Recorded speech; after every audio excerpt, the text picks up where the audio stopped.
Welcome to the Investors Trading Academy event of the week. Each week our staff of educators tries to introduce you to a person of interest in the financial world. This could be a person in government or banking or an important investor or trader. Justin Trudeau, Canada's recently elected Prime Minister, just left the US. He dined at the White House, the first official state dinner for a Canadian leader in roughly 20 years. People are excited, and I mean really excited. Trudeau mania is definitely a thing. Since Trudeau swept to power in the October elections, his good looks, charm and earnestly left-wing politics have made him into an international celebrity. Think Obama in mid-2008, before all the partisanship and bitterness. And like Obama, the celebrity is backed up by a pretty substantive policy agenda. Trudeau's election has ushered in major new policy shifts on issues ranging from Syrian refugees to marijuana legislation.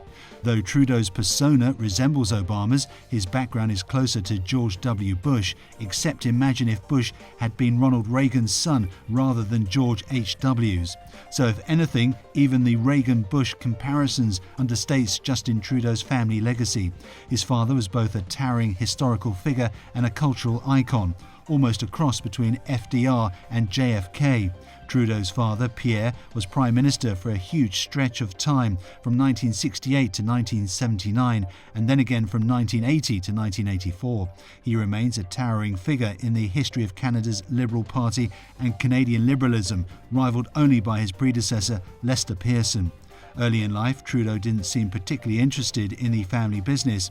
After attending McGill, Canada's most prestigious university, he worked as a snowboarding instructor, a bouncer at a bar in British Columbia, and a high school math teacher.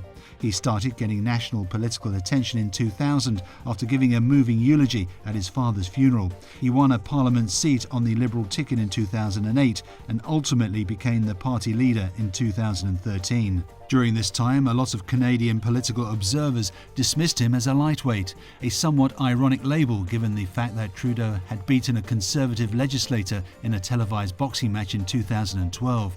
It wasn't clear whether Trudeau would ever surmount this perception. For most of their campaign, right up until the end, in fact, Trudeau's Liberals trailed either the Conservatives or the left-wing third party, the New Democratic Party. So when the Liberals actually won the October 19 vote outright, largely on the back of an anti-conservative sentiment, a lot of people weren't really sure what they'd be getting from a Trudeau-led government. What came next seems to have surprised almost everyone.